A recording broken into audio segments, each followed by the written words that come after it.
भाजपा दिवा अध्यक्ष सचिन भोईर, अशोक पाटिल, सीमा भगत, रोशन भगत आदि की ओर से दिवा पूर्व साबे गांव नागनाथ मंदिर में आयोजित किया गया भव्य दशावतार नाटक अजिंक्य भाग 2, जिसमें थाने भाजपा अध्यक्ष संजू बाबुले सहित भाजपा के कई नेताओं ने उपस्थिति दर्ज की, जैसे भाजपा थाने जिला कार्यकारिणी सदस्य के मंडल के सदस्य गणेश भगत, रोशन भगत, रेशमा पवार, मंडल सह चिटनीस समीर चौहान, संगीता भोईर, सीमा भगत, विजय भोईर, थाने जिला सह चिटनीस मनोहर सुखदरे, थाने जिला सह चिटनीस आदि उपस्थित थे।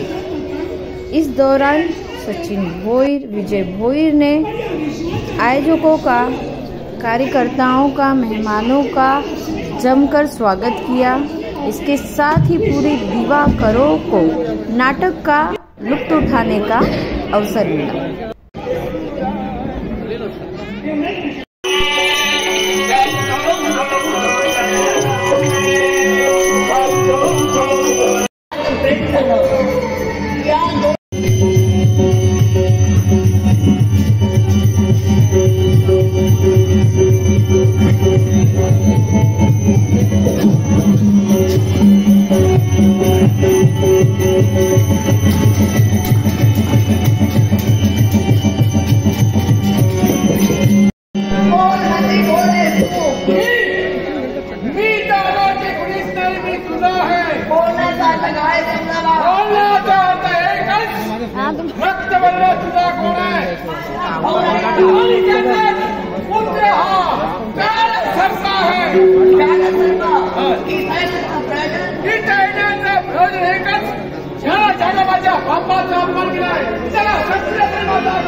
Oh,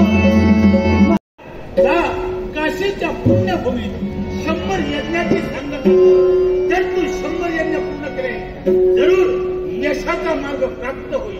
मी त्याचा आशीर्वाद घेतला आणि काशीच्या पुण्यभूमीत प्रवेश केला. परमेश्वराच्या कृपेनं 99 यज्ञ मी पूर्ण केले आणि 100वा यज्ञ म्हणजेच तो सोमयाग आणि त्या सोमयागाला सुरुवात करतो न करतो त्याच वेळी भयंकर अशा करायची शक्यता पण नारद मुनींचं बरोबर हे केलं. नारद मुनींच्या शब्दावर विश्वास ठेवला आणि तोही 100वा यज्ञ पूर्ण झाला. जे कुणाला या विश्वाच्या आसवंता साध्य झालं नाही ते साध्य या सुरेशानं केलं. आणि त्याच वेळी ब्रह्मा विष्णू आणि महेश या त्रयदेवतांनी हे अमरावतीचं राज्य आमच्या स्वाधीन केलं. 33 कोटी देवतांचं अधिपत्य आमच्या हाती दिलं. नीती नियम ठरले. ब्रह्मा विष्णू आणि महेश या त्रयदेवताच्या आज्ञेत या अमरेशानं वागावं आणि खऱ्या देवतांनी ज्याप्रमाणे अमरेश सांगेल त्याप्रमाणे प्रत्येकानं वर्तन ठेवावी. प्रत्येक देवदेवता आपापले कामं सुरळीत पार पाडतायत म्हणूनच हे विश्व सुरळीत चालतं. पण ती देवतेची स्वतंत्र देवतेचा सेवा हीच जीवनात यशाची गुंतला. देवता स्वतंत्रता